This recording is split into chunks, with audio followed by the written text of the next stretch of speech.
Slash! Da da da da da da. Let the turtles be turtles. Slash! Hi, I'm Andre, and I'm a black nerd with another Teenage Mutant Ninja Turtles episode recap. Turtle Power Neutralized is this week's episode. Wonder who's gonna star in this. Casey Jones and Raphael are chasing after the Krang because the Krang have stolen plutonium. Because the Krang needs plutonium to do something that the Krang needs to do. Because we don't know what the Krang has done yet. Because the plot of the Krang has not been revealed by the Krang yet in the episode featuring the Krang. Poor Casey Jones cannot keep up. He's knocking things over. He's broke a fire escape. Raphael's getting all mad, being like, hey, look, dude, we're Ninja Turtles. You are human. You just can't keep up with this. But then they turn around and find out that all the Krang that they were chasing after have been defeated, torn apart, ripped limb from limb. But it wasn't Raphael and Casey Jones who did it, so who did it? Who stopped the Krang? And it zooms up into the sky, and on the building you can see the back of a shell.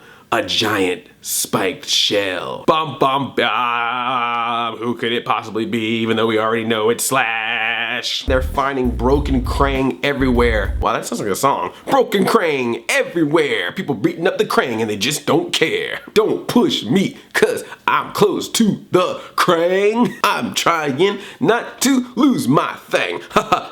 Okay, let me stop. Slash is beating up the Krang. Raphael and Casey Jones find Slash and they had a little confrontation. Raphael's all like, Spike, come back! And he's like, don't call me Spike. I'm Slash now. Oh, you see you hanging out with humans. You used to hang out with turtles like me, but now you turn your back on me, hang out with a human. That's just like a turtle. You date a turtle, and then you let that turtle go, and then you go date some human in front of my face. Why do I feel like that's an allegory for something else? But Slash is not alone. We find out that he is teamed up with Newtralizer. He actually can talk now, and he is voiced by Danny Trejo. Danny Trejo is now a Ninja Turtles villain. He probably always was, we just never seen him. I don't even think he needs to be a character. I honestly felt like they could have just made Danny Trejo. Not a mutant, not anything, just the turtles have to fight Danny Trejo. Teenage Machete Ninja Turtles. I also gotta again mention that Slash is voiced by Corey Feldman, and here comes some ridiculous turtle trivia that you don't need to know. Slash is voiced by Corey Feldman, who was the voice of Donatello in the Ninja Turtles movie, and he's always interacting with Raphael in the cartoon, Raphael being voiced by Sean Astin. Both Sean Astin and Corey Feldman were in the 1980s movie The Goonies. Tell that to a woman in a bar, panties will drop. Nothing turns a woman on like obscure Ninja Turtles / 80s movie knowledge. I'm lying to you right now. Not only have Slash and Neutralizer teamed up to fight the Krang, they have also stolen some of the Krang technology, including these little watches that they can press, and it makes them teleport. They can just disappear and reappear anywhere they want. I want one of those. Samsung, can you make a smartwatch out of that? Casey once again kind of gets in the way, and Raphael and Casey Jones start yelling at each other. They break up. He's like, you shouldn't hang out with us anymore. Well, fine, Casey Jones is out of here. Cue the sad music. The bromance has ended. But the whole time that Slash and Neutralizer are beating everyone up, we find out that Neutralizer has been taking the plutonium that the Krang have been trying to get for himself. In addition, he finds a Krang orb and gets a bunch of their different plans, finds out what the Krang is up to, but doesn't seem to want to tell Slash what's going on, so it may feel like the Neutralizer got a little something on the side. I also love that they keep calling each other brother the whole time. It's like, hey brother, I'm gonna help you out. Yes, brother. Oh, so what? Every mutant has to call themselves brother? Mutinist. They find out that the Krang are at the docks because if you're a villain, that's where you meet, at the docks. It is rule. If you are ever a villain planning to do something in any kind of movie, television show, cartoon involving heroes and villains, you meet at the docks. That's where you get your fruit, your vegetables, your tea, and your villain plots. The Krang open up a transdimensional portal to bring up this gigantic Krang walker. It's this giant spear that has the Krang inside of it and then these two giant long legs, and it shoots lasers and everything, and they're gonna use it to take over the city. All you gotta do is call up some Jedi. They can put some rope around those legs and bring that thing down quick. They did it on Hoth. They can do it here. Yes, ladies and gentlemen, Andre just made himself a Star Wars reference.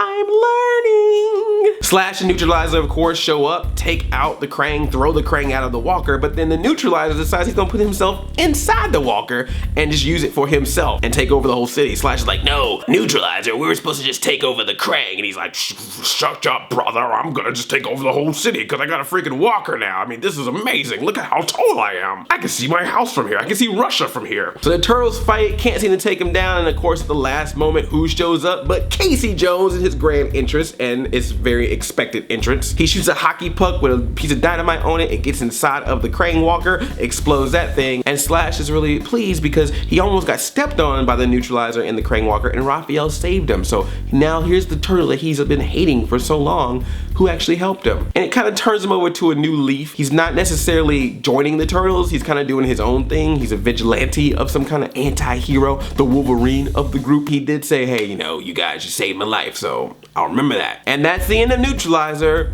Or is it? This is a decent episode, however, it feels like it was a little bit of a rehash. The whole Casey Jones not keeping up with the Ninja Turtles felt very reminiscent of an episode that was shown earlier this season where April O'Neil was feeling like she couldn't keep up with the Ninja Turtles, and Raphael and Casey Jones fighting with each other felt very reminiscent of how Raphael used to fight with Leonardo. And I think the reason why I had that nitpick about it is because the actual cool thing about this episode was Slash and Newtralizer being together, and I felt like we didn't really get too much into that. We get a backstory of how they actually met. I would have loved to see this episode dealt with kind of like how the Harley and Ivy episode of Batman the Animated Series was, when Harley Quinn and Poison Ivy got together. The episode was mostly about them. Have Slash and Neutralizer meet, have them go on their rampage, and we follow that for a while, and then the Turtles could have come in. Again, these are just nitpicks. I enjoy the episode, but I feel like Ninja Turtles, you're making such really cool characters that I think it's okay that you can focus half of an episode on the villains, on a team up like this, as opposed to feeling like you have to have the Turtles front and center all the time. Look very closely in this episode. There is a skateboard shop in the background, and it is called Cowabunga Skates.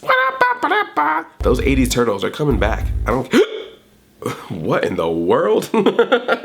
Sorry, I drank some mutagen this morning. Now I want to hear from you. What did you guys think of this episode, and what did you think of the Slash Neutralizer team up? And what future team ups would you like to see happen on Teenage Mutant Ninja Turtles? Whether they're characters that are already there, or maybe possibly characters that show up in future seasons, we don't know. Rumors. The rumors do rock, but we have to stay steady until they happen. Be sure to thumbs up this video, and if you're new here, tickle that subscribe button. I make new nerdy videos all week, every week. I love you like a play cousin. I'm Addy 5000. Chain chomp, yomp.